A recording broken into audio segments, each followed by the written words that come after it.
శ్రోతలకు స్వాగతం. ఈరోజు మొదలు పెట్టబోతున్న నవల తృప్తి. రచన కావిలిపాటి విజయలక్ష్మి గారు. బిఏ ఫస్ట్ క్లాస్లో పాస్ అయిన సంతోషంలో తన ఫ్రెండ్స్ అందరికీ పార్టీ ఇచ్చింది అరుణ. సాయంత్రం 5 అయింది. ఒక్కొక్కరే వచ్చి అభినందనలు చెప్పి ఏవేవో కానుకలిచ్చి కుర్చీలో కూర్చుంటున్నారు. ఇల్లంతా తానే అయి హడావిడిగా తిరుగుతోంది అరుణ. ఇంట్లో ఒక్కదాన్ని, వెనక సాయం లేదు అని ఎంత మొత్తుకున్నా తండ్రి కూతురు విన్నారు కాదు. ఆ వచ్చిన వారందరినీ ఎలా మర్యాద చేసి పంపగలమే అంది చిట్టమ్మ నుదుటిపై కొట్టుకుంటూ. పనిపిల్ల చేత పలహారపు ప్లేట్లు పట్టించుకుని వెళ్తున్న కూతురు వైపు చిరుకోపంతో చూస్తూ, గోల చేయకు, వాళ్లే మగపెళ్లివారు కాదు, మర్యాదలు చాలేదని అలిగి పారిపోవడానికి.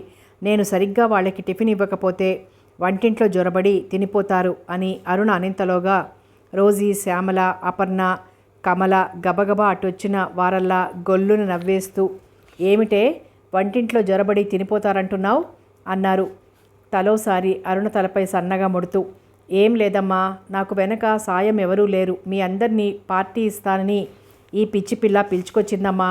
మర్యాద లోపం జరిగితే సర్దుకుపోవాలి అంది అరుణ తల్లి చిట్టమ్మ. మాకు మర్యాదలేం చేయాలండి మీరు మరీనో పిన్నిగారు, మీరలా ఓ ప్లేటు ముందుంచుకొని కూర్చోండి, అరుణకు మేము హెల్ప్ చేస్తాం అని అరుణ అన్నట్లుగానే మిక్చర్ డబ్బా, మైసూర్ పాక్ల పళ్ళెం, అరటి పళ్ళ గెల హాల్లోకి పట్టుకుపోయారు. చిట్టమ్మ విస్తుపోయి నిల్చుండిపోయింది. ఎంతకన్నా తగుదురు ఈ కాలం ఆడపిల్లలు అని గొణుక్కుంటూ.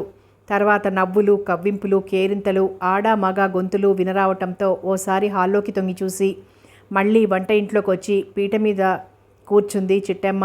ఆమెకు కూతుర్ని కాలేజీలో చేర్పించటమే మొదట ఇష్టం లేదు. అరుణ చదువుకుంటానని పేచీ పెట్టడంతో ఆఖరిది చిన్నది కావటం, ఆ పిల్ల అంటే తనకు భర్తకు గారాబం కావటం కాదనలేక కాలేజీలో చేరటానికి ఒప్పుకుంది. కానీ ఈడు వచ్చిన ఆడపిల్లలు, మగపిల్లలు కలిసి కబుర్లు చెప్పుకొని నవ్వుకోవటం ఆమెకు విడ్డూరంగా ఉంది. కూతుర్ని తర్వాత మందలించాలనుకుంటుంది. మళ్ళీ వంట ఇంట్లోకి వచ్చి టీ పట్టించుకుని వెళ్ళింది అరుణ. రాత్రి 7 గంటలకి ఒక్కొక్కరే వెళ్ళి కాస్త హడావిడి తగ్గింది. కరుణాకరం వెళ్ళిపోయే అరుణ బాయ్ ఫ్రెండ్స్తో కరచాలనం చేశారు. వంట పనిలో నిమగ్నమైంది చిట్టమ్మ. పనిపిల్ల పెరట్లో టిఫిన్ పళ్ళాలు, గాజు గ్లాసులు కడుగుతోంది. Aruna, Rosy, Shyamala, Aparna close friends కావడంతో మరి కాసేపు కలిసి కబురు చెప్పుకుందామని లాన్లో కూర్చున్నారు. పచ్చిక తురిమి మునిపంటితో కొరుకుతూ, అరుణ నెక్స్ట్ ఏం చేద్దామనుకుంటున్నావోయ్ అడిగింది అపర్ణ. పెళ్ళి అంది శ్యామల. అందరూ ఓసారి నవ్వారు. చెప్పవే, ఏం చేస్తావు? ఎంఎస్సి చదవాలనుకుంటున్నావా అడిగింది రోజీ. ఏమో చెప్పలేను అంది అరుణ. నేను చెప్పాను కదటే, దీన్ని పువ్వుల్లో పెట్టి పూజించే మొగుడిని చూసి పెళ్లి చేస్తారు వీరమ్మగారు అంది శ్యామల. రెండో పెళ్లివాడైతే భార్యను మహాముద్దుగా ముట్టుకుంటే కందిపోతుందేమో అన్నట్లు చూసుకుంటాడట అంది రోజీ. చిచి వెదవ మాటలు అంది అరుణ. ఒట్టు నిజం, మా బామ్మ అంటుందలా. మీ బామ్మగారు రెండవ పెళ్లి మగవాడిని పెళ్ళాడిందా? అవును, మా తాతగారు ఆమెనెంతో గారాబంగా చూసేవారట. అందునుంచి ఆమె గయ్యాళితనం విజృంభించి మా అమ్మని కాల్చుకుతింది చాలా కాలం. పోవే, మీ బామ్మేం గయ్యాళి కాదు అని నవ్వి, పెళ్ళాడితే మొదటి పెళ్లివాడినే పెళ్ళాడాలి, లేకుంటే పెళ్లి మానేసి హాయిగా ఉద్యోగం చేసుకుని బ్రతకాలి. అంతేగాని ఎంత వయసు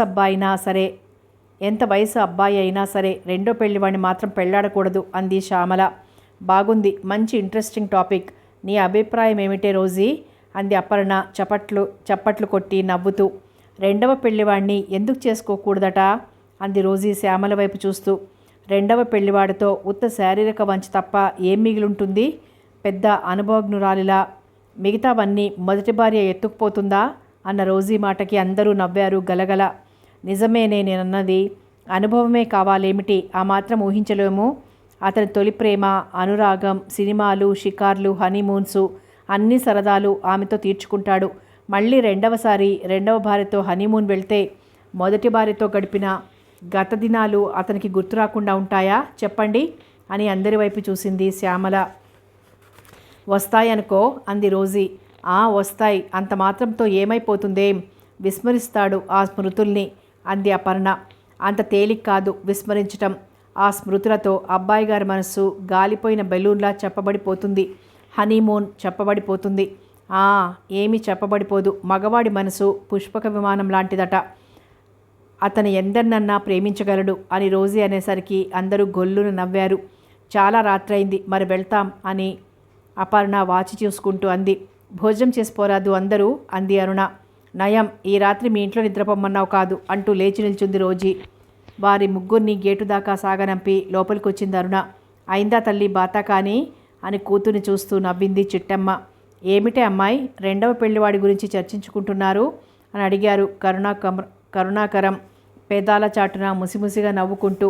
ఏం లేదు నాన్న, నేనేమీ అనలేదు అని సిగ్గుపడింది అరుణ. వీళ్ళంతా రెండవ పెళ్లివాడి మనస్తత్వం గురించి రీసెర్చ్ చేస్తున్నారే అన్నాడు కరుణాకరం భార్య వైపు చూసి నవ్వుతూ. 25, 30 దాటాక వీళ్ళకి మొదటి పెళ్లివాడు దొరుకుతాడేమిటండి అని నిట్టూర్చి, చదువైంది, సంబంధం ఏదైనా చూడండి హా అంది చిట్టమ్మ. చూద్దాం, తగిన సంబంధం రావద్దు మరి. మనం గోళ్లు గిల్లుకుంటూ ఇంట్లో కూర్చుంటే మీ అరుణను మా అబ్బాయికి ఇస్తారని ఎవరూ అడగరారు. చూస్తాను అన్నానుగా, నీతో మహా గొప్ప చిక్కే.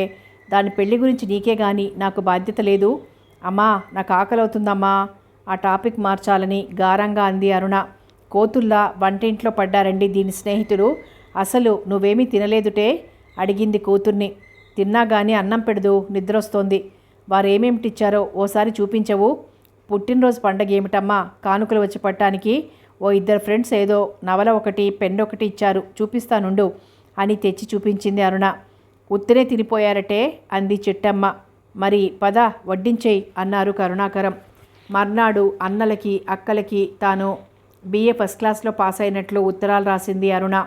ఏమైనా సంబంధాలు చూడమని అబ్బాయిలకి అమ్మాయిలకి ఉత్తరాలు రాయండి అంది చిట్టమ్మ కరుణాకరంతో. అలాగే రాస్తాను, వాళ్ళేం చూస్తారు అంటూనే కొడుకులకి అల్లుళ్ళకి అరుణకు మంచి సంబంధం ఏదన్నా చూడండి, BA పాస్ అయిందని ఉత్తరాలు రాసి పడేశాడు. తల్లి తండ్రి తన పెళ్లి గురించి ఆతృత పడటం గమనించిన అరుణ ఇదివరకటిలా వద్దు, నాకిప్పుడే పెళ్ళొద్దు అనే అనలేదు. విననట్లు మౌనంగా ఉండిపోయింది. అన్నల దగ్గర నుంచి అక్కల దగ్గర నుంచి అభినందనల ఉత్తరాలు వచ్చాయి. చదువు అయిపోయిన దగ్గర నుంచి అరుణకి ఏమీ తోచటం లేదు. ఏవో పత్రికలు తిరిగేయటం, లేకపోతే ఫ్రెండ్స్ ఇంటికి వెళ్ళి గంటో గడియో గడిపి రావటంతో దొర్లిపోతున్నాయి రోజులు.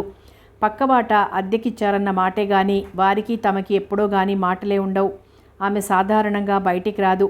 వాళ్ళకి పిల్లలు లేరు. ఒక్కోసారి తండ్రితో అనేది అరుణ, వీళ్ళని ఖాళీ చేయించి చాలామంది పిల్లలున్న వాళ్ళకి ఎవరికైనా ఇల్లు అద్దెకివ్వండి నాన్న అని. ఆయన నవ్వి ఊరుకునేవారు. సాయంత్రం 5 గంటల వేళ మేడమీది బాల్కనీలో కూర్చున్న అరుణ చూపులు రోడ్డు అవతల ఉన్న ఎదురింటి వైపు పరుచుకున్నాయి. ఎవరో ఆ ఇంట్లో సామాన్లు చేరవేస్తున్న సవ్వడి. లేచి ముందుకొచ్చి కుతూహలంగా చూసింది. లారీ మీద నుంచి సామాన్లు దించి ఇంట్లో చేరవేస్తున్నారు. 2 కూలీలు. పక్కింటి పిల్లలు కుతూహలంగా చూస్తున్నారు. వారి వైపు గేటు దగ్గర నిల్చున్నాడొక 30 సంవత్సరాల లోపు వయసు యువకుడు. ఎవరబ్బా ఆ ఇంట్లో దిగుతున్నది? నాన్నగారి ఇంట్లో మాట మాత్రమన్నా అనలేదు అనుకున్న అరుణ చూపులు ఆ యువకుడి భార్య కోసం గాలించాయి. మరికొంచెం సేపు పోయాక సామాన్లన్నీ ఇంట్లో చేరేసి కూలీలు కూడా వెళ్ళిపోయాక ఉస్సూరని నిట్టూర్చే రుమాలతో చెంపలు మెడ ఒత్తుకుంటూ తల పైకెత్తి ఎదురింటి మేడవైపు చూశాడతను. తన వైపే చూస్తున్న ఒక 20 ఏళ్ల అమ్మాయి చూపులతో తన చూపులు కలిసేసరికి కంగారుగా ముఖం దించేసుకుని గబగబా లోపలికి నడిచి తలుపులు మూసుకున్నాడు. వెంటనే మేడ దిగి అప్పుడే ఇంట్లోకి వస్తున్న కరుణాకరం గారు చేయి పట్టుకుంటూ, ఎవరిని నాన్న బాబాయ్ గారింట్లో అద్దెకి దింపారు అడిగింది కుతూహలంగా. ఆ ఇల్లు కరుణాకరం పెనతల్లి కొడుకుది. అతను ఉద్యోగరీత్యా ఢిల్లీలో ఉండటం వలన ఆ ఇల్లు అద్దెకివ్వటం, అద్దెలు వసూలు చేసి అతనికి పంపించటం తానే చేస్తుంటాడు కరుణాకరం. మనవాళ్లేనమ్మా అన్నాడతను నిదానంగా కూతురు చేయి పట్టుకునే గదిలోకి వస్తూ. మనవాళ్ళ అంటే మన బంధువులా? అయితే అతన్ని నేను ఇదివరకు ఎప్పుడు చూడలేదే. ఎవరు నాన్న? మనవాళ్ళంటే మన కులం వాళ్ళు, మన శాఖ వాళ్ళు అని నవ్వి, నెమ్మదైన కుర్రాడ్లా ఉన్నాడులే, స్టేట్ బ్యాంక్లో పనిచేస్తున్నాడట. వారం రోజులై ఇల్లు ఇమ్మని తిరుగుతున్నాడు. ఆ మధ్య బాబాయ్ ప్రస్తుతానికి ఇల్లు అద్దెకివ్వకు, గచ్చులు అక్కడక్కడ పోయాయి, రిపేర్ చేయించాక ఇద్దామని రాస్తే అతనికి ఇవాళరా రేపురా అంటూ చెప్పాను. మళ్ళీ అద్దెకిచ్చేయమని నిన్ననే ఢిల్లీ నుంచి ఉత్తరం వచ్చింది. కొంచెం మంచినీళ్ళు తీసుకురా అమ్మా. మంచినీళ్ళ గ్లాసు అతని చేతికి అందిస్తూ, అతనికి ఇంకా పెళ్లి కాలేదా నాన్న అడిగింది అరుణ. నవ్వి, పిచ్చి తల్లి, పెళ్లి కాని వాడికి అంత సామాన్ ఎందుకమ్మా? ఆ అమ్మాయి ప్రసవానికి కన్నవారింటికి వెళ్ళిందట అన్నాడు కరుణాకరం. ఓ, మీ అమ్మ ఏం చేస్తోంది? వంటింట్లో ఉంది అని అక్కడి నుంచి వెళ్ళిపోయింది అరుణ. మర్నాటి సాయంత్రం 6 గంటల ప్రాంతాన దిగువ హాల్లో సోఫాలో కూర్చుంది అరుణ. కరుణాకరం గారున్నారా అండి అనే ప్రశ్నకు ఉలికిపాటుగా కదిలి అటువైపుకు చూసింది. అతను నిన్న హడావిడిగా లారీలోని సామాన్లు దింపించిన ఎదిరింట్లోని దిగినాయన. కంగారుగా లేచి నిల్చుంటూ, ఉన్నారు, పిలుస్తాను కూర్చోండి అని మరి అతని వైపు చూడకుండానే లోపలికి వెళ్ళిపోయింది. ఓ సారథి గారా, అరే నిల్చునే ఉన్నారేం, అమ్మాయి కూర్చోమని చెప్పలేదు, దానికి గొప్ప సిగ్గులేండి, చదివింది కానీ రండి కూర్చోండి అంటూ తాను ముందు సోఫాలో చతికిలబడ్డాడు కరుణాకరం. వచ్చి అతని పక్కన కూర్చున్నాడు సారథి. ఏమిటి విశేషాలు, ఇల్లు కన్వీనియంట్గా ఉందా? పర్వాలేదు సార్, విశేషాలు ఏమున్నాయి, మీరే ఏదైనా చెప్పాలి, నేను ఈ ఊరికి కొత్తవాణ్ణిగా అని నవ్వాడు కలుపుగోలుగా సారథి. భోజనం ఎక్కడా, హోటలా?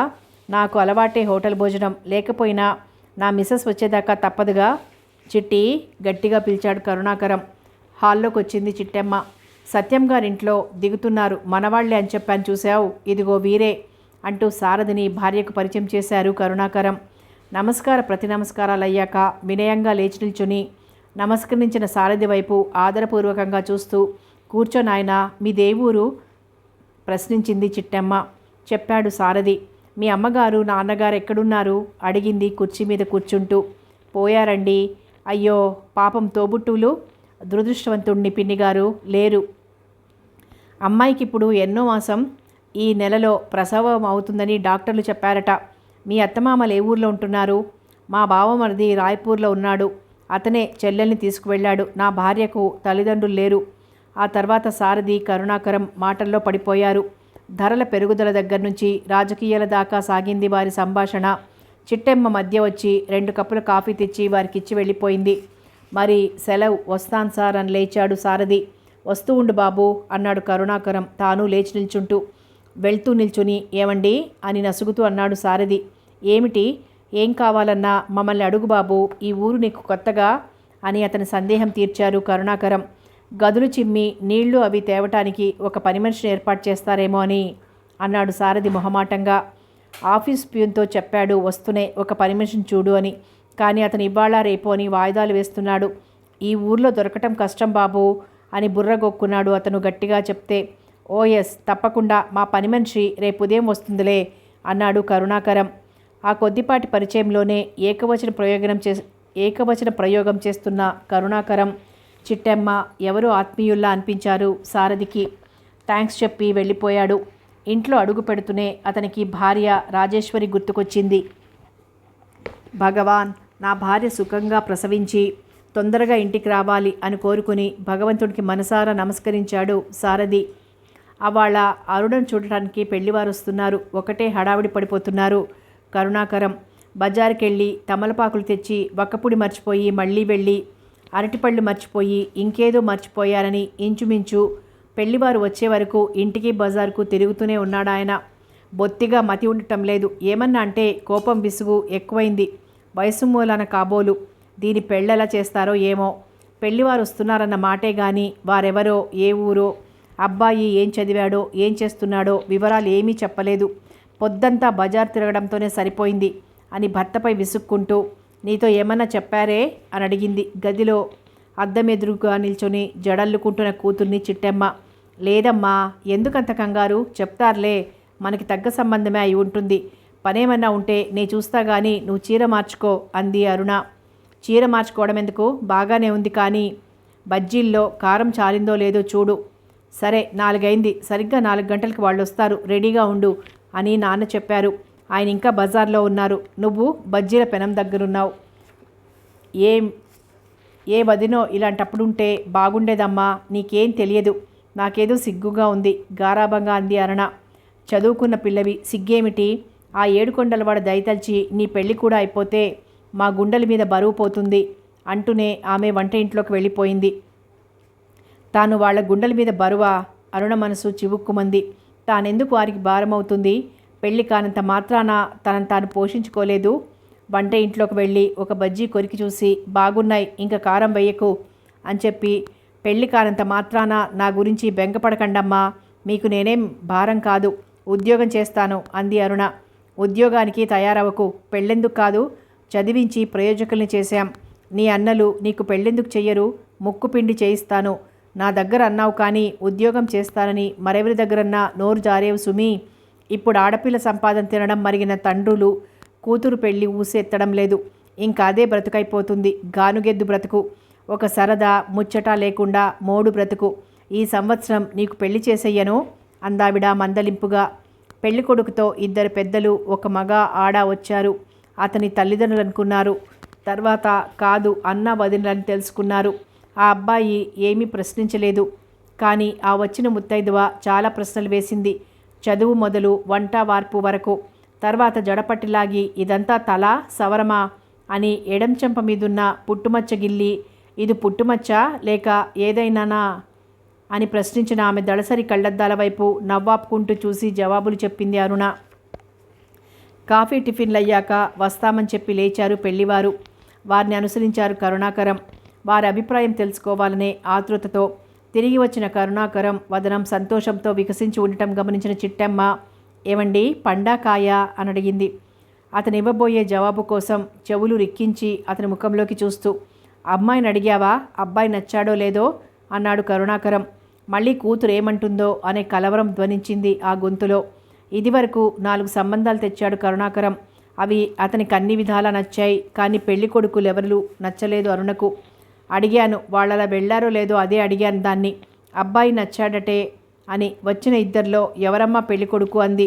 దానికి ఆకతాయితనం పోలేదు. చూడండి అని నవ్వి, ఆ నేరో కట్ ప్యాంటు గళ్ళ షర్టు అబ్బాయి అని చెప్పాను. సర్లే నాన్నగారు రాని అంది. మీరే అడగండి. అయినా అబ్బాయి ఏం చదివాడు? గోత్రం ఏమిటి? ఉద్యోగం సద్యోగం ఉందా లేదా? ఏమీ చెప్పకుండా నచ్చాడా లేదా అని ప్రశ్నించడం ఏమిటండి? మాట సాగదీసిందావిడ. పద పద, దానికోసారి నీకోసారి చెప్పడం ఎందుకు అమ్మాయి అరుణ అంటూ అరుణ గదివైపు నడిచారు కరుణాకరం. అనుసరించింది చిట్టెమ్మ. మంచం మీద అరుణ పక్కన కూర్చుంటూ, ఆ అబ్బాయికి నువ్వు నచ్చావట. కట్న కానుకల సంగతి అన్ని బస్టాండ్లోనే మాట్లాడేశాను. మరెందుకని నీ ఉద్దేశం కనుక్కొని అన్నయ్యలకి చెరో కార్డు రాసి పడేస్తాను రేపు. చెప్పమ్మా, ఆ అబ్బాయి బాగున్నాడా? గబగబా చెప్పి అడిగాడు కరుణాకరం. కిలకిలా నవ్వి, అతని వివరాలు చెప్పందే. ఏం చెప్పన్నానా అంది అరుణ. అబ్బాయి బీకాం పాస్ అయ్యాడు. మన సారథి గారిలాగే స్టేట్ బ్యాంక్లో పనిచేస్తున్నాడు. వయసు 26. ఆస్తిపాస్తులేం లేవు. సరేనా? ఇప్పుడు చెప్పు. మీ ఇష్టం నాన్న అనేసి అక్కడి నుంచి పరుగులాంటి నడకతో వెళ్ళిపోయింది అరుణ. ఆ రాత్రి భోజనాల దగ్గర కరుణాకరం చేతి మీద చేయి వేస్తూ అడిగింది చిట్టమ్మ. వివరాలన్నీ అబ్బాయిలకు రాశారా అని. మరెందుకు ఆలస్యం? రాసిపడేశాను. కట్నం 6,000 రూపాయలు. లాంఛనాలు గట్రా ఎంత క్లుప్తంగా జరిపినా మరో 6,000 అవుతాయి. డబ్బు జతపరచండి, సంబంధం ఖాయం చేసేశాను అని. మౌనంగా ఆలోచిస్తూ ఉండిపోయిందావిడ. ముక్కు పిండి పెళ్లి చేయిస్తానని అంటుంది కానీ ఉన్నపాటున వాళ్ళు మాత్రం ఇంత డబ్బు ఎక్కడి నుంచి తేగలరు? 2 500-600 జీతగాళ్లే కానీ 1000 జీతగాళ్ళు కాదు అని. అతనికి ఆలోచన రాకపోలేదు. కానీ లోన్లు పెట్టి కొంతన్నా ఇస్తామని వాళ్ళు రాస్తే ఇల్లు తనఖా పెడదామనుకుంటున్నాడు. ఇంకా 2 ఏమీ మాట్లాడలేదు. ఎవరి ఆలోచనలలో వాళ్ళు ఉండిపోయారు.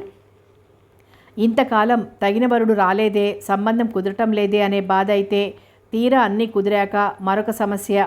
ఆ రాత్రి భార్యాభర్తలిద్దరికీ నిద్ర సరిగ్గా పట్టలేదు.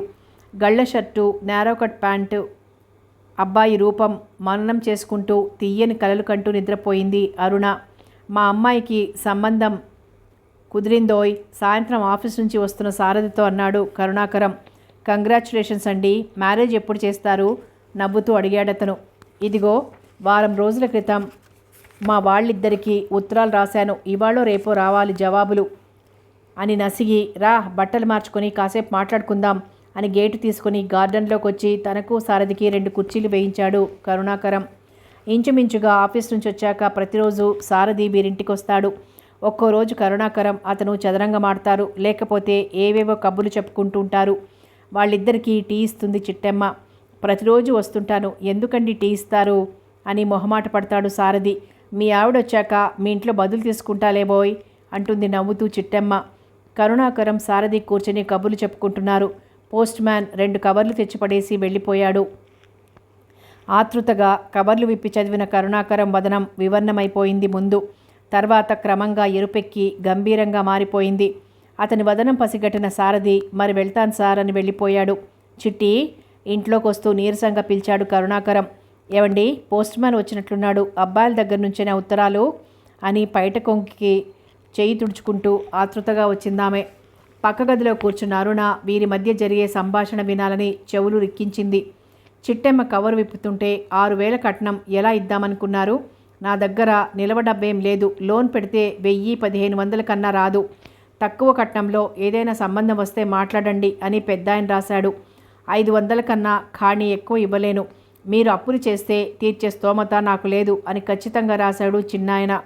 ఏం చేద్దామంటావు? అసహనంగా గబగబా చెప్పి తలపట్టుకుని కుర్చీలో చతికిలబడ్డారు కరుణాకరం. 2 ఉత్తరాలు గబగబా చదివేసిన చిట్టెమ్మ ఇల్లు ఓ వాటా అమ్మేసి పెళ్లి చేసేద్దాం అంది. వెంటనే ఓ నిర్ణయానికి వచ్చిందాన్లా. మనము ఆలోచించాలి కదటే, దీన్ని పెళ్లి చేసేయగానే మన రోజులు గడిచినట్టు కాదు కదా చిట్టి, మనం సంపాదించి పెట్టింది వాళ్ళకి కొంప ఒక్కటే కదా, మరేం చేస్తాం? ఇల్లు నిలబెట్టుకునే ఉద్దేశాలుంటే అప్పో సప్పో తెచ్చి దాని పెళ్లి చేయమనండి అంది చిట్టెమ్మ అతని మాట మధ్యలో. మళ్ళీ ఉత్తరాలు రాస్తానుండు, ఇల్లు తనఖా పెట్టి చేయమంటారేమో అన్నారు కరుణాకరం. అతను రాసిన ఉత్తరాలకి వారం తిరగకుండా జవాబులొచ్చాయి. ఇంటి మీద మీరు అప్పు చేస్తే మాత్రం తీర్చే శక్తి నాకు లేదు, మీ దయ, పిల్లలు గలవాణ్ణి ఆలోచించండి అని పెద్ద కొడుకు. అరుణను ఉద్యోగంలో చేరి కాస్త డబ్బు వెనకేసుకోమనండి, అప్పుడు పెళ్లి మాట ఆలోచించవచ్చు అని చిన్న కొడుకు ఉత్తరాలు రాశారు. తన పెళ్లి తల్లిదండ్రులకు సమస్య అయింది అని బాధపడే అరుణ చాటుగా కన్నులొత్తుకునేది. అన్నీ నచ్చిన సంబంధం డబ్బులేక తేలిపోవటంతో ఏడవని రోజంటూ లేదు చిట్టెమ్మకు. దిగాలు పడిపోయారు కరుణాకరం. తల్లిదండ్రుల బాధ గ్రహించిన అరుణ, ఏదైనా నాకు ఉద్యోగ ప్రయత్నం చేయండి నాన్న, ఊరికి ఇంట్లో కూర్చోవడంతో ఏమీ తోచటం లేదు అంది ఓ రోజు కరుణాకరంతో. అతను మౌనంగా కనులకు రుమాలు అడ్డం పెట్టుకున్నాడు. ఇల్లు ఒక వాటా అమ్మేసి కూతురికి నచ్చిన సంబంధం చేసేయాలని ఎన్నోసార్లు అనుకున్నాడు. కానీ కొడుకుల్ని ఎదిరించే ధైర్యం, ఇల్లు తెగనమ్మే సాహసం అతనికి లేకపోయాయి. బాధపడకండి నాన్న, చివర్న పుట్టి మీకో సమస్యగా తయారయ్యాను నేను. ఏదైనా జాబ్ దొరుకుతుందేమో ట్రై చేయండి, నెల నెల జీతం తెచ్చి మీకు ఇస్తూ ఉంటాను, పెద్ద మొత్తం అయ్యాక నా బరువు దించుకుందురు గాని. ఆమె కళ్ళు చెమ్మగిల్లి గొంతు రుద్ధమైంది. అమ్మా అన్నారు బాధగా కరుణాకరం. అలా చెయ్యండి నాన్న అని అక్కడి నుంచి వెళ్ళిపోయింది అరుణ. మా అమ్మాయి BA పాస్ అయింది, ఏదైనా జాబ్ దొరుకుతుందేమో చూడగలవా సారథి అడిగారు మర్నాడు మాటల మధ్య కరుణాకరం. అతను ఒక్కసారి తెల్లబోయినట్లయి కనుబొమ్మలు చిట్లించి, ఈ మధ్య ఏదో సంబంధం సెటిల్ అయిందన్నట్లు ఉన్నారు అన్నాడు. ఆ సంబంధం ఎందుకు వదులుకోవాల్సి వచ్చిందో కారణం దాచలేదు కరుణాకరం. చెప్పి, ఒక వయసు దాటాక పిల్లల్ని కనటం అనేది గొప్ప పొరపాటోయ్ అన్నారు. మన మధ్యతరగతి కుటుంబాల్ని పట్టి పీడిస్తున్న దురాచారం ఇది అని నిట్టూర్చి, ప్రయత్నిస్తానులేండి అన్నాడు సారథి. అస్సలు నువ్వు మా అమ్మాయిని ఎప్పుడైనా చూసావా? అమ్మాయి అరుణ అంటూ పిలిచారు కరుణాకరం. వస్తున్నా నాన్న. సారథిని చూసి బిడియంగా గుమ్మంలోనే ఆగిపోయింది అరుణ. అలా ఆగి నిల్చున్న అరుణ వైపు ఒకసారి చూసి చప్పున చూపులు మరొక వైపుకి తిప్పుకున్నాడు సారథి. రామ్మ, చదివిందే కానీ మా పిల్ల నలుగురిలో కలిసి తిరగటమంటే మహా గొప్ప సిగ్గుపడుతుందోయ్ అని నవ్వాడు కరుణాకరం. నెమ్మదిగా వచ్చి అక్కడ ఉన్న బల మీద కూర్చుంది అరుణ.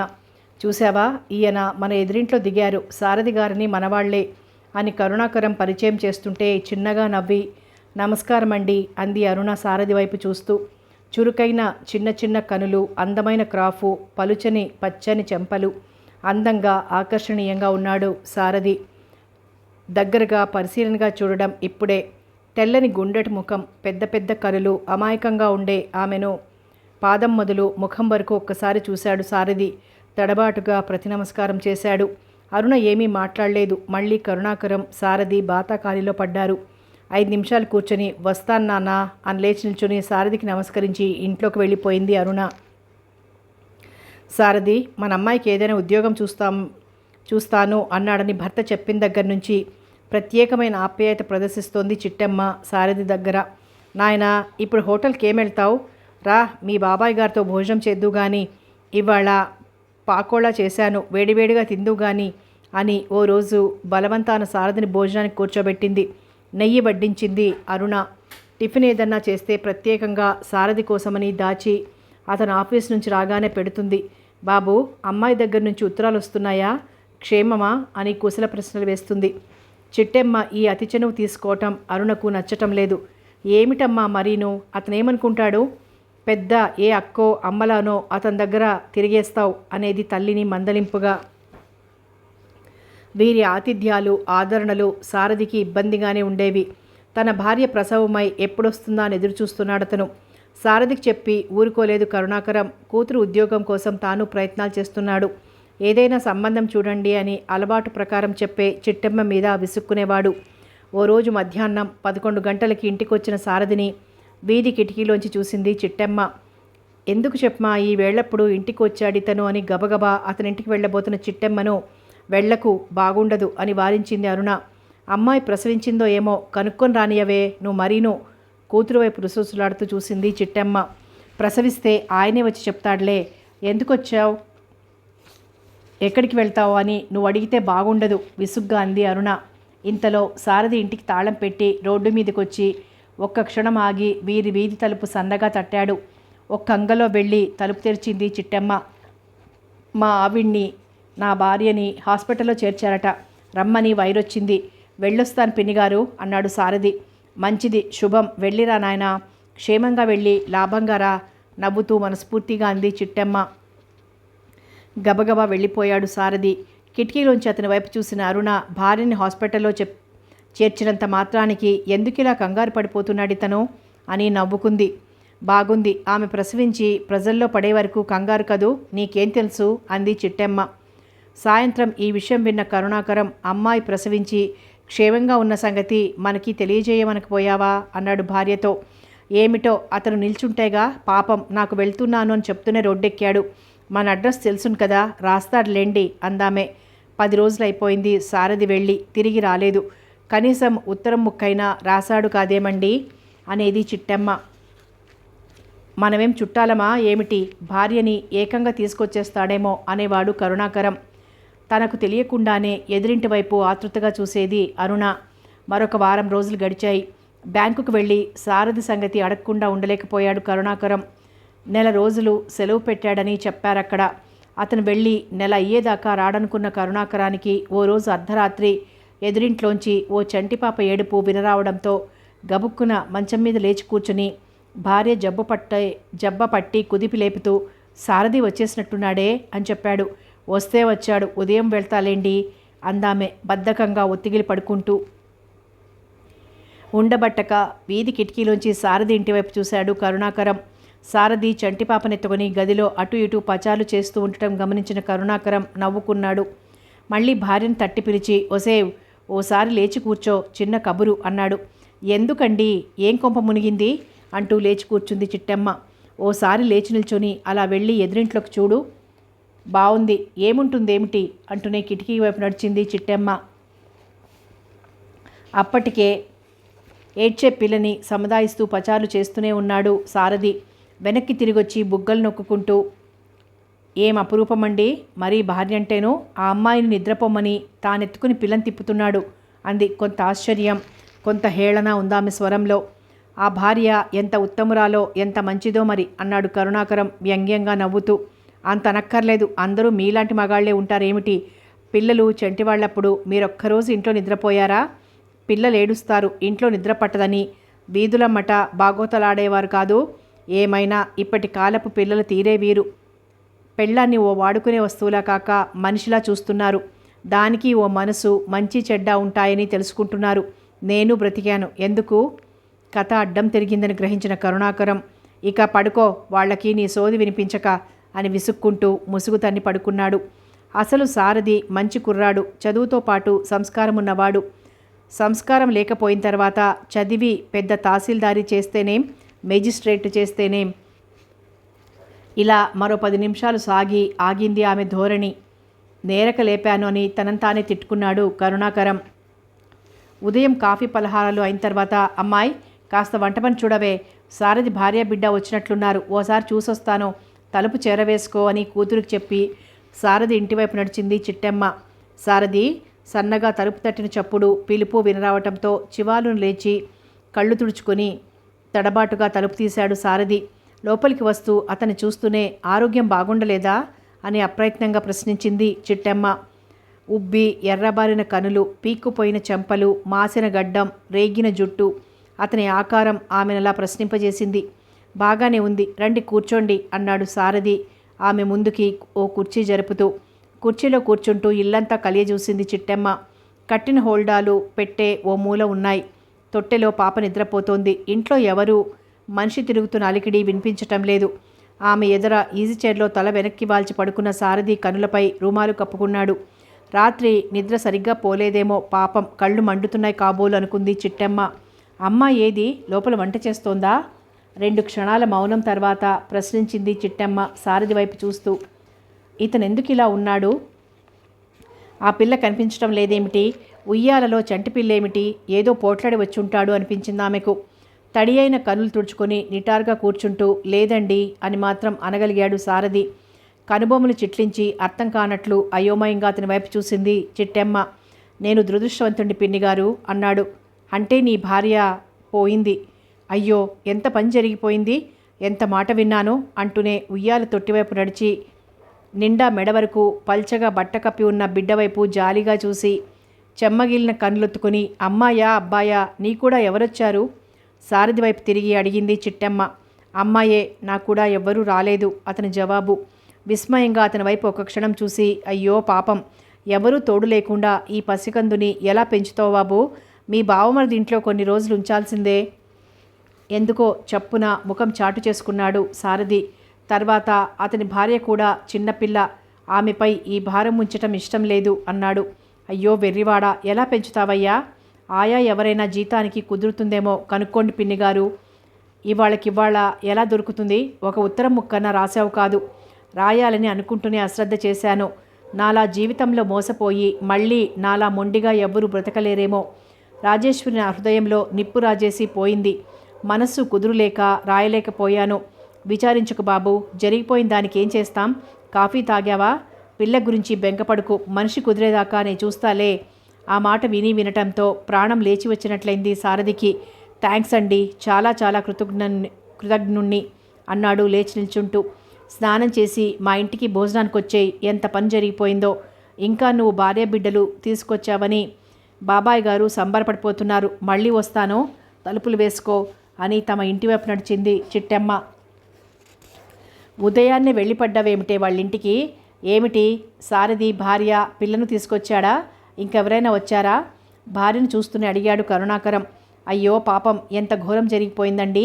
అతని భార్య పోయిందట అంది చిట్టెమ్మ ఆయన పక్కన బల్ల మీద చతికిలబడి కూర్చుంటూ. నోరు తెరిచి ఉండిపోయాడు ఆయన ఓ క్షణం. అవునట, నేనింకా అమ్మాయి లోపల పనేదో చేసుకుంటోంది కాబోలనుకున్నాను. నీ భార్య ఏదయ్యా అంటే చెప్పాడతను. అరే, చొక్కా ఇలా పడై చూసొస్తాను అని భార్య ఇచ్చిన చొక్కా తొడుక్కొని సారథి ఇంటివైపు వెళ్ళారు కరుణాకరం. తల్లి తండ్రి మధ్య దొర్లిన సంభాషణ అస్పష్టంగా విన్న అరుణ తల్లి కూర్చున్న చోటుకొచ్చి ఏమిటమ్మా అని అడిగింది.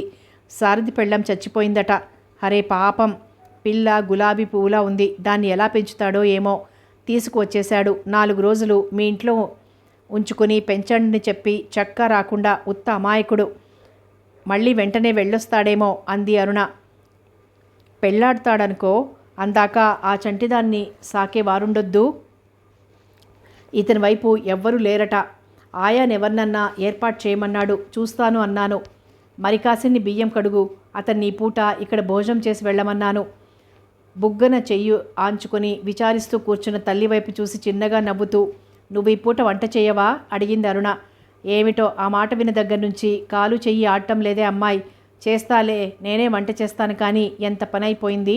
అతను ఎన్నో కమ్మని కలలు కంటున్నాడు కదా, భార్య పిల్ల వస్తారని. తీరా వెళ్ళి ఒక్క పిల్లతో తిరిగొచ్చాడు.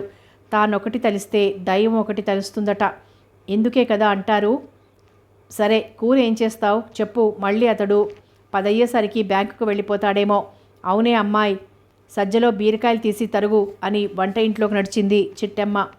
సారథి బాత్రూంలోంచి వచ్చే వరకు గదిలో కుర్చీలో కూర్చున్నాడు కరుణాకరం. తడితల తుడుచుకుంటూ సారథి ఆ గదిలో ప్రవేశించగానే చివాలున లేచి నిల్చుంటూ మీ పిన్ని చెప్పింది అన్నాడు తడబాటుగా. అవునండి అన్నాడు బాధగా సారథి. చాలా విచారంగా ఉందోయ్, కానీ ఏం చేస్తాం. చంటిదాన్ని తీసుకొచ్చావు, అక్కడ తల్లన్నా ఉండాలి, లేక తల్లి తల్లన్నా ఉండాలి దీన్ని ప్రేమగా పెంచటానికి. అలాంటి వారెవరూ లేరు. ఇక మిగిలింది దానికి నేను, నాకు అది, అందుకే తీసుకొచ్చేశాను. ప్రసవమైన వెంటనే పోయిందా నీ భార్య? ఏం జవాబివ్వాలో అని ఆలోచిస్తున్నట్లు 2 క్షణాలు మౌనంగా ఉండిపోయి, లేదు 2 రోజుల తర్వాత అన్నాడు సారథి. సుస్థి ఏమిటట? ఆ ప్రశ్న కూడా సారథి నిరుకున పెట్టింది. జ్వరమండి అన్నాడు. విషజ్వరమై ఉంటుంది అని ఉయ్యాల తొట్టివైపు నడిచి, అమ్మాయి నిద్రపోయింది, రాత్రంతా నిన్ను నిద్రపోనిచ్చట్లు లేదు అన్నాడు కరుణాకరం. లేదండి, దానికి ఆకలి, ఆ సీసాతో పాలు ఎలా పట్టాలో నాకు తెలియదు. పాపం ఏడ్చి ఏడ్చి అలసి నిద్రపోయింది. పిన్నిగారితో చెప్పాను ఆయాను చూసి పెట్టమని. చూస్తుందిలే. అయ్యో, ఆకలితో నిద్రపోయిందా? లేవని మా ఆవిడ పాలు పడుతుందిలే. నువ్వివాళ డ్యూటీకి వెళ్ళాలా? వెళ్ళాలండి, అదే ఆలోచిస్తున్నాను. పాపను ఎవరికి అప్పగించాలా అని. సెలవు పెట్టి వచ్చేస్తాను. సెలవెందుకు? వెళ్ళు, మా వాళ్ళు పాపను చూస్తారులే అన్నాడు కరుణాకరం. ఇంతలో చిట్టెమ్మ వచ్చింది. వస్తూనే అడగటం మర్చిపోయాను. రాత్రంతా ఏడ్చింది బిడ్డ. పాలు తాగిందో లేదో నిద్రపోయింది. పాలు పట్టావా బాబు అడిగింది సారథిని. కొద్దిగా తాగిందండి. ఆ సీసాలో పాలు ఎలా పట్టాలో నాకు తెలియదు. 2-3 సార్లు పలక మారిపోయింది. అక్కడ మా బావమరిది భార్య పట్టేది. అవునులే, నీకేం తెలుస్తుంది? ఎవరన్నా మనిషిని మాట్లాడతానుండు. అమ్మాయి లేచాక కేక వెయ్యి. ఇవాళ బ్యాంకుకు వెళ్ళాలా? వెళ్ళాలండి, అదే ఆలోచిస్తున్నాను. వెళ్ళు, పాపను నే చూస్తాలే. ఇవాల్టికి మా ఇంటికి తీసుకుపోతాను, మరొస్తానంటూ పాపను తీసుకెళ్ళింది. చాలా థ్యాంక్స్ అండి. అలాగే పాపలేస్తే నేనే తీసుకొస్తాలేండి, మీకు శ్రమ ఇస్తున్నాను. వెళ్ళిపోయింది చిట్టెమ్మ. మరొక అరగంట తర్వాత పాప ఏడుపు వినరావడంతో అమ్మాయి అరుణ అని పిలిచింది చిట్టెమ్మ. ఏమ్మా పిలిచావా అంటూ వచ్చింది అక్కడికి అరుణ. అన్నం వార్పుకొచ్చింది, నేను వెళ్దామంటే. చంటిపాప లేచినట్లుంది, ఓసారి నెమ్మదిగా ఎత్తుకుని తీసుకురా చెప్పింది అరుణకు. బాగుందమ్మా, ఆయన ఇంట్లో ఉంటాడు, నేను వెళ్తే ఏం బాగుంటుంది? అన్నం నేను చూస్తాలే, వెళ్ళు, లేకపోతే ఆయనే చూసుకుంటాడులేదు. నేలను పోయేది నెత్తికి రాసుకున్నట్లు మనకెందుకు ఇదంతా? బావుందే, అతను మనిషిని పెట్టుకుంటాడట. పాపం ఎంతో మొహమాటస్తుడు, మన నెత్తిని ఎందుకు రుద్దుతాడు? అతను వస్తున్నట్లున్నాడు అంది నెమ్మదిగా అరుణ. పిన్నిగారు. సారథి గొంతు వినరావడంతో నిండా పైట కప్పుకొని వీధి వరండాలోకి వెళ్ళింది చిట్టెమ్మ. ఎలా ఎత్తుకోవాలంటారు? మెడలు చేతులు వేటికవే వేలాడేస్తుంది అన్నాడు సారథి. ఓ చెయ్యి పాప తల కింద ఉంచి, రెండో చెయ్యి తుంటి కింద ఉంచి పాపని పట్టుకొని నిల్చున్న సారథి చేతిలోని పాపను అందుకుంటూ, తే నేను ఎత్తుకుంటాను అని తీసుకుంది అతని చేతిలోని అమ్మాయిని చిట్టెమ్మ. మీకింట్లో పనుంది కాబోలు, ఎలా ఎత్తుకోవాలో చెప్పండి. నే ఎత్తుకున్నాను కదూ ఇలానే అని నవ్వి, వెళ్ళు బాబు, బ్యాంకుకు వెళ్తావు కాబోలు, అన్నీ సవరించుకుని ఇంటికి తాళం పెట్టుకునిరా, భోజనం చేసి ఇలాగే వెళ్ళిపోదువు గాని, పాప ఇవాళకి మా ఇంట్లో ఉంటుంది అంది చిట్టెమ్మ. పాప గురించి మీకు శ్రమ ఇస్తున్నాను. ఇవాళ అయినా ఒక మనిషిని, మంచి మనిషిని, పిల్లల్ని పెంచడంలో అనుభవం ఉన్నదానిని, ఆమె కోరిన జీతం ఇద్దాం, ఏర్పాటు చేయండి. ఆ పాపకి పక్కబట్టలు తెస్తానుండండి అని ఆమె వద్దులే అన్నా వినిపించుకోకుండా వెళ్ళి మెత్తని దుప్పటి, 2 గుడ్డలు, 1 తువ్వాలు తెచ్చిచ్చి మళ్ళా ఇంట్లోకి వెళ్ళిపోయాడు సారథి. ఆ పిల్లకు పక్కపరిచింది అరుణ. ఆ పక్కపై పాపను పడుకోబెడుతూ, ఎంత దురదృష్టవంతురాలివే తల్లి అన్నది చిట్టెమ్మ. కరుణాకరం ఆ అమ్మాయి వైపు జాలిగా చూస్తూ చెమ్మగిలిని కళ్ళొత్తుకున్నాడు. పాప చాలా బాగుంది కదమ్మా అంది అరుణ. వాళ్ళమ్మ చక్కనిదై ఉంటుంది, సారథి అందగాడే, మరి బాగుండదు. ఏమో పాపం, బ్రతికి బట్ట కడితే చూస్తూ ఉండు అని కూతురికి చెప్పి ఆమె వంట ఇంటి వైపు వెళ్ళిపోయింది. ఆ పూట వాళ్ళింట్లో భోజనం చేయటానికి చాలా మొహమాట పడ్డాడు సారథి. అతని పెళ్లి ఎప్పుడైందో, భార్య తరపు బంధువులు ఎంతమంది ఉన్నారో ప్రశ్నించి తెలుసుకున్నాడు కరుణాకరం. ఆ రాత్రి సారథి హోటల్లో భోంచేసి వచ్చి, నే చూస్తాలే ఉంచు అన్నా వినకుండా పాపను తీసుకుపోయాడు. మర్నాడు ఉదయాన్నే ఒక ఆయా వెంటబెట్టుకుని సారథింటికి వెళ్ళింది చిట్టెమ్మ. ఇదిగో ఈ పాపని నువ్వు పెంచి పెద్ద చెయ్యాలి సత్యవతి, నువ్వు అడిగిన 25 రూపాయలు జీతం ఇస్తారు సారథి గారు అంటూ తొట్టెలో ఉన్న పాపను తీసి సత్యవతి చేతికి అందించింది చిట్టెమ్మ. 40 ఏళ్ల పైబిడ్డ సత్యవతి వైపు చూశాడు సారథి. తెల్లని చీర, దువ్వి ముడిపెట్టిన జుట్టు, మనిషి శుభ్రంగానే కనిపించింది. విషయం విని ఉన్నది కనుక పాపను ఎత్తుకున్న సత్యవతి కళ్ళు చెమ్మగిల్లాయి. ఏ పాలు పడుతున్నారు బాబు అడిగింది సారథిని సత్యవతి. ఇప్పుడు డబ్బా పాలు పడుతున్నామనుకో, మామూలు పాలు దొరికితే ఆవు పాలు లేకపోతే గేదె పాలు మంచివి అంటున్నారు డాక్టర్లు చెప్పాడు సారథి. నాకు తెలిసిన వారింట్లో ఆవు ఉంది, కనుక్కుంటాను అంది సత్యవతి. కనుక్కో, నీళ్లు కలపకుండా మంచి పాలిమ్మను చిట్టెమ్మ చెప్పింది. తర్వాత సత్యవతి ఇంటి పని చేస్తుంది, పిల్లని చూసుకుంటుంది, నెలకి 25 రూపాయలు, సంవత్సరానికి 1 చీర అడిగింది అని సారథి వైపు చూసింది. దానికేముంది, అలానే ఇద్దాం అన్నాడు సారథి. వస్తాను బాబు, నేను అప్పుడప్పుడు పాపను చూస్తుంటాలే. చాలా కృతజ్ఞనండి, నాకు తల్లిలా ఆదుకున్నారు. ఎంత మాట నాయనా, అయిన వాళ్ళం కావాల్సిన వాళ్ళం అంటూ వెళ్ళిపోయింది చిట్టమ్మ. పాపకు 5 నెలలొచ్చాయి. బొద్దుగా అందంగా ఉండే పాపకు సంరక్షణ పేరుతో సత్యవతిదే కానీ చిట్టమ్మే నీళ్లు పోస్తుంది. సత్యవతి పొయ్యబోతే ముక్కులోకి నోట్లోకి పోయేలా పోసేస్తావు అని వారించి తానే పోసేది. ఆమెకు మనస్సులోనే కృతజ్ఞతలు చెప్పుకునేవాడు సారథి. 4-5 సార్లు మళ్ళీ వివాహాలు చేసుకోమని చిట్టమ్మ, కరుణాకరం కూడా సారథికి చెప్పారు. అతను సరే అంటే తామే సంబంధం చూస్తామన్నారు. కానీ వినలేదు సారథి. ఎన్ని విధాల హితవు చెప్పినా సమ్మతించలేదు. పోయిన భార్యను తానెంతగా ప్రేమించాడో, ఆమె ఎంత అణకువగా ఉండేదో, తన్నెంత గౌరవించి అభిమానించేదో వివరించి కళ్ళ నీరు నింపుకునేవాడు. అయితే ఆమె కోసం విచారిస్తూ జీవితాంతం ఇలా ఉండిపోతావుటోయ్ అన్నారొకరోజు కరుణాకరం. అలా అనలేను గాని ప్రస్తుతం అంగీకరించలేను. పెళ్లి చేసుకోవాలనే ఆలోచన వస్తే మీరే సంబంధం చూసి పెద్దురు గాని నాకు మీకన్నా ఆత్మీయులు ఎవరున్నారు అన్నాడు సారథి. అప్పట్నుంచి ఆ ప్రసక్తి తేలేదు వారిద్దరు కూడా. బొద్దుగా అందంగా నోరంతా ఆవళించి నవ్వే పాపంటే అరుణకి ఎంతో ఇష్టం. సారథి బ్యాంకుకు వెళ్ళగానే వారింటికి వెళ్ళి పాపనెత్తుకొని తీసుకొస్తుంది. ఆమె కూడా ఇంటికి తాళం పెట్టి పాలబుడ్డి పట్టుకొని సత్యవతి వస్తుంది. మళ్ళీ సారథి వచ్చే వరకు పాప వేరింట్లోనే వస్తూనే కూతుర్నెత్తుకొని ముద్దులాడి ఆ పాపను నవ్వించి మురిసిపోతాడు సారథి. కట్నం ఇవ్వలేమనే నిస్పృహలోనే అసలు సంబంధాలే అరుణకు చూడటం మానేశారు కరుణాకరం. తనకు తెలిసిన కాస్త పలుకుబడి హోదా ఉన్న ప్రతివారితోనూ చెబుతున్నారు, మా అమ్మాయి BA పాస్ అయింది, ఏదైనా జాబ్ చూసి పెట్టండి అని. అసలు మీరు పిల్లకు పెళ్లి చేద్దామనుకోవటం లేదులా ఉంది. సంబంధం అనే ఊసే ఎత్తటం లేదు. కొంపో గోడో అమ్మి దానికి పెళ్లి చేయండి అని ఒక్కోసారి భర్తపై విసుక్కుని వలవలా ఏడ్చేసేది చిట్టమ్మ. ఓ రాత్రి మళ్ళీ ఆమె అలా సాధించి ఏడుపు మొదలుపెట్టినప్పుడు ఆమె ఏమంటుందో అనే జంకుతోనే పోనీ సారథికి ఇచ్చేస్తానో అన్నాడు. అంతే, ఆమె తుస్సున లేచింది. రెండో పెళ్లివాడికి ఓ బిడ్డ తండ్రికి ఇస్తారా? పోన్లేండి, మీరు పెళ్ళే చేయక్కర్లేదు. ఆ ఉద్యోగం ఏదో చూడండి, దాని కర్మెలా ఉంటే అలా అవుతుంది. నీకు కట్నమిచ్చి పెళ్లి చేయలేం కనుక ఇతన్ని పెళ్ళాడు అంటే అది ఏడవదు. ఈ ప్లాను మీద మీరు సంబంధాలు చూడటం ఈ ప్లాన్ మీదుండా మీరు సంబంధాలు చూడటం మానేశారు అని ఆమె ప్లేట్ తిరగవేసేసరికి మరి కిక్కురమనలేదు కరుణాకరం. కళ్ళు మూసుకుని పడుకున్నాడు. కథ కొనసాగుతుంది.